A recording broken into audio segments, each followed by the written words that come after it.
Bonjour à tous, aujourd'hui nous allons nous intéresser à l'épreuve partie 2 du bac spécialité SVT qui est tombé le 30 août 2022 en Polynésie. Un exercice qui concerne la partie comportement, mouvement, système nerveux et qui s'intitule la dystrophie myotonique de Steiner. Vous avez ici donc un petit résumé qui permet de situer un peu le contexte de l'exercice. On vous explique que la maladie de Steiner ou dystrophie myotonique de type 1 DM1 est une maladie rare d'origine génétique où le gène DMPK a été identifié comme responsable. Cette maladie affecte les muscles qui sont non sollicités, s'affaiblissent, dystrophient et qui se relâchent mal après contraction, myotonie. Elle touche également d'autres organes. Le sujet, le voici, expliqué dans le cas particulier de la DM1 en quoi l'utilisation du système enzymatique CRISPR-Cas9 peut constituer un espoir thérapeutique. Alors juste une petite remarque, CRISPR-Cas9 c'est quelque chose que normalement, qui est évoqué en première SP, dans la partie génétique, et aussi on en parle aussi donc en terminale SP SVT. Le CRISPR-Cas9 c'est un système enzymatique qu'on appelle aussi ciseau moléculaire qui permet de pouvoir effectuer des coupes très précises, guidées, de l'ADN. On appelle ça aussi des enzymes nucléases. Donc ça après, je rassure tout le monde, ça sera expliqué dans un des documents. Document numéro 1. Qu'est-ce qu'il nous apprend sur cette maladie appelée DM1? Vous avez ici un arbre généalogique qui montre les caractéristiques génétiques d'une famille atteinte de la dystrophie myotonique de Steiner. L'intérêt d'un tel type d'arbre, c'est de pouvoir dire si la maladie est portée par des chromosomes sexuels ou pas, et si cette maladie est qualifiée de dominante ou de récessive. Déjà, la première chose que l'on peut voir, c'est que tous les sexes sont touchés par la maladie, que ce soit donc en rond, les ronds correspondent aux femmes et les carrés aux hommes. Vous voyez que tous les sexes sont touchés par la maladie. Donc déjà, première chose, on peut qualifier cette maladie d'autosomique puisqu'elle ne porte pas sur des chromosomes sexuels. Autre chose que l'on peut remarquer, c'est que vous le constatez, les parents qui ont des enfants atteints par la maladie sont touchés eux-mêmes. C'est le cas ici. Donc en grisé, c'est une femme qui est faiblement affectée, mais qui est quand même touchée. Ici, vous avez une autre femme qui est touchée. Là, vous avez une autre femme qui est touchée. Et vous voyez que les enfants sont touchés à leur tour. Donc ici, ce que l'on peut dire, cette maladie, vous le voyez, elle est transmise à chaque génération. À chaque génération, quelqu'un est touché. Donc c'est une maladie qu'on peut qualifier de maladie autosomique dominante, qui est portée par un allèle qui est dominant, puisque l'on voit qu'elle s'exprime à chaque génération. Donc voici ce qu'on pouvait dire par rapport à ce document, que l'on peut compléter aussi par une remarque. Vous constatez que ici, il est marqué à côté de l'âge de la personne, vous voyez marqué ici le nombre de triplés CTG. Alors ici, juste un petit détail, on vous explique que le nombre de triplés CTG dans le gène DMPK et l'âge de l'apparition sont indiqués. Déjà, ce que l'on peut voir, c'est que vous avez vu qu'en noir c'est fortement affecté, en grisé c'est faiblement affecté. On voit que quand il y a beaucoup de copies de ce triplet, on voit que la personne est fortement affectée. Au contraire, en grisé, on n'a que 90 copies de CTG, de ce triplet, on voit que la personne est qualifiée de faiblement affectée. Donc on peut faire une corrélation déjà entre le nombre de copies et le degré de la maladie. Plus il y a de copies, plus la personne est touchée par la maladie. Second document, on a fait une électrophorèse du gène DMPK. Plusieurs individus ont effectué un test génétique par électrophorèse et on vous donne les résultats des individus 1, 2 et 2. Ces individus, c'est ceux qui sont au-dessus dans l'arbre, on va y revenir dessus. Déjà, l'électrophorèse, c'est une technique qui permet de séparer les composants d'un mélange en les soumettant à un champ électrique. Et on soumet des gènes ici. Et déjà, chose importante, vous voyez que cette migration que nous avons, elle dépend du nombre de copies. On vous dit que le nombre de répétitions du triplet, quand il est inférieur ou égal à 20, on a un allèle qui est sain, un phénotype qui est normal. Compris entre 20 et 100, on a un allèle qui est responsable de la forme adulte ou tardive de la maladie. Et supérieur à 100, on a quelqu'un qui va être responsable, en tout cas un allèle qui sera responsable de la forme juvénile de la maladie. Déjà, ce que l'on peut voir, c'est que si on prend l'individu 1, 2, eh bien, il est entre 94 et 118 copies donc du triplet CTG, ce qui correspond, voilà, on est plutôt ici a priori sur une forme, on va dire plutôt adulte, d'accord, ou tardive de la maladie ici. Et cet individu, nous l'avons ici, 1, 2, et effectivement, on voit qu'il a 90 CTG, donc il a Ça correspond à peu près à ce que nous avons ici, donc une forme ici, vous le voyez, qu'on peut qualifier d'adulte ou tardif de la maladie. Ceci d'ailleurs est conforté par l'âge de la personne qui est de 81 ans. Si on prend l'autre personne qui est citée, empreinte de l'individu de type 2.2, qui est situé, vous le voyez, aux alentours de 416 copies du triplet CTG, déjà supérieur à 100, cette personne est touchée par la forme juvénile de la maladie. Alors intéressons-nous à cette personne, 2.2, elle est située ici, effectivement ça correspond aux 416 qu'on a pu observer sur les documents, et donc cette personne a 58 ans. Alors chose qui est très importante ici, vous l'avez compris d'ailleurs, vous remarquerez que les deux individus étaient indiqués par des petites étoiles ici.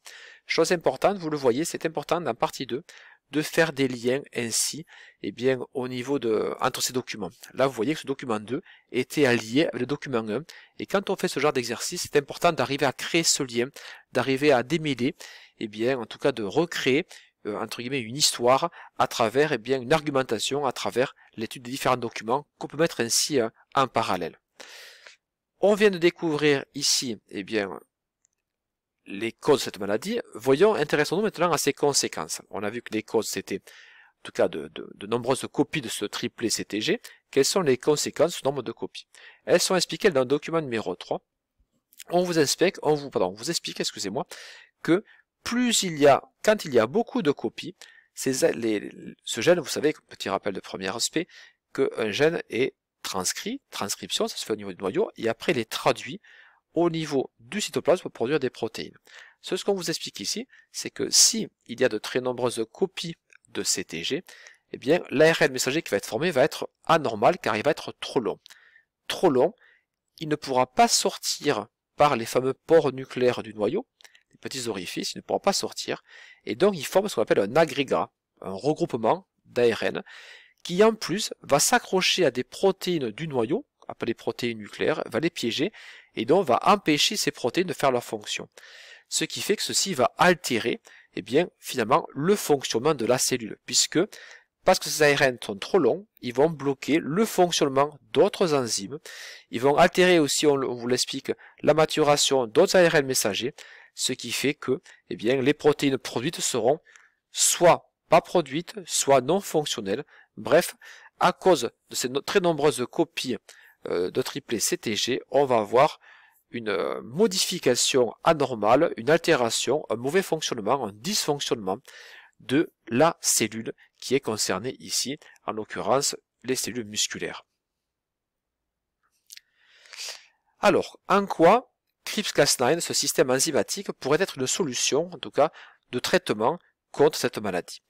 On vous explique ici que ce système CRISPR-Cas9, il est composé, c'est en fait une association entre un ARN guide, qui peut être complémentaire de l'ADN qu'on recherche, donc il va pouvoir s'associer, et on associe, donc là vous avez le guide en quelque sorte, et on associe cet ARN guide avec un complexe enzymatique capable de couper l'ADN.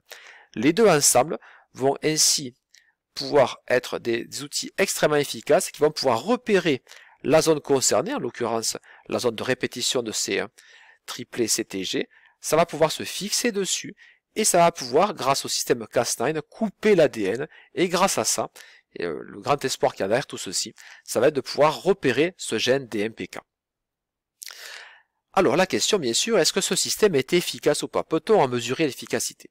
Ici, le dernier document va nous donner la réponse. En effet, on vous explique que ce gène DMPK, qui va être la cible, on vient de le voir, du traitement enzymatique, c'est un gène qui commande trois autres gènes, qui commande d'autres gènes, en l'occurrence 3, qui sont ces gènes MBLN1, le gène INSR et aussi le gène ATP2A1.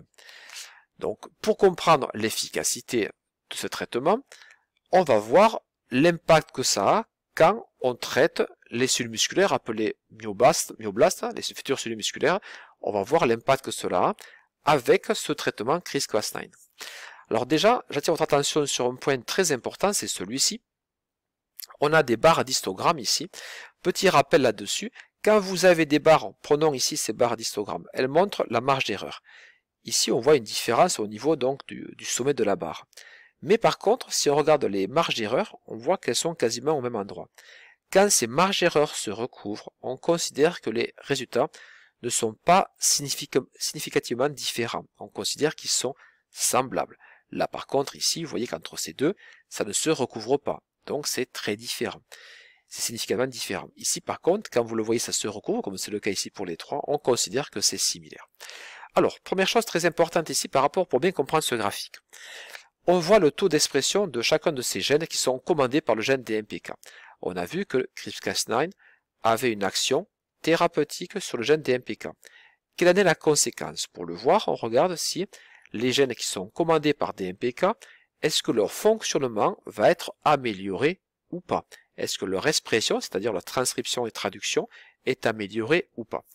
Pour cela, il faut bien pouvoir comparer. On a les myoblastes sains.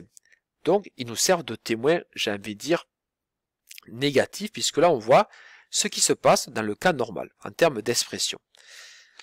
Myoblaste atteint par la maladie, par la DM1, on voit ce qui se passe par rapport à l'expression du gène quand il est atteint par la maladie. Déjà, on va pouvoir observer quelque chose de très important. Si je prends ce gène MBLN, on voit que quand le myoblaste est sain, on a ce taux d'expression. Si par contre, c'est le cas ici, ils sont touchés par la maladie, on voit que l'expression est bien plus importante. Donc le fait d'avoir un dysfonctionnement, c'est une forte expression. Est-ce que CRISPR-Cas9 a pu apporter une solution ou pas? Les résultats, ils sont montrés ici, au niveau de ces figurés-là, au niveau de ces barres que vous avez ici.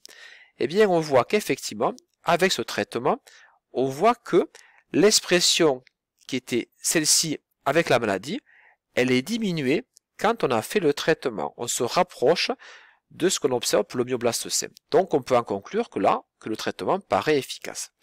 Je m'intéresse maintenant à celui-ci, gène ATP2A1.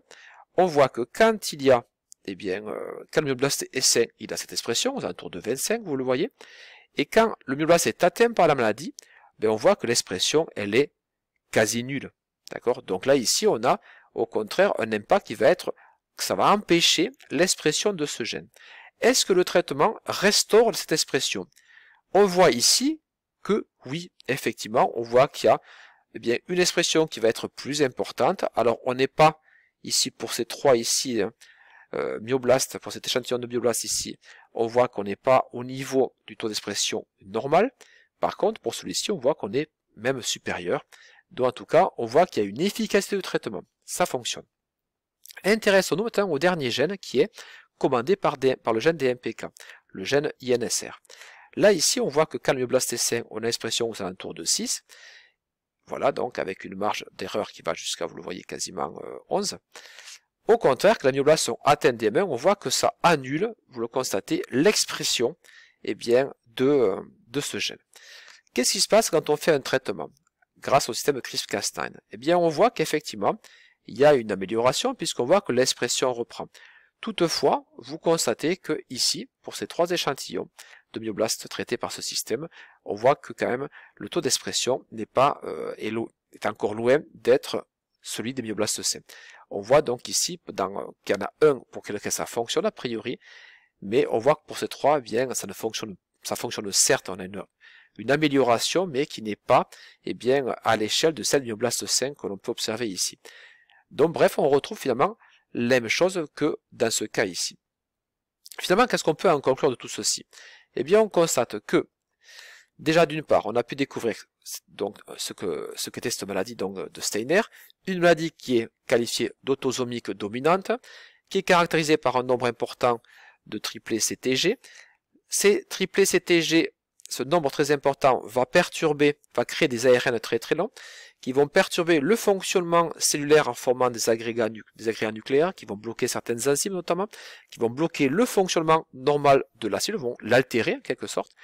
CRISPR-Cas9, effectivement, semble une solution thérapeutique, en tout cas avec des enjeux qui sont prometteurs, puisqu'on voit que dans certains gènes, ça améliore le taux d'expression de certains gènes, mais on voit que pour d'autres, le résultat est plus partagé, puisqu'on voit que dans certains cas, ça fonctionne, dans d'autres cas, ça fonctionne moins bien.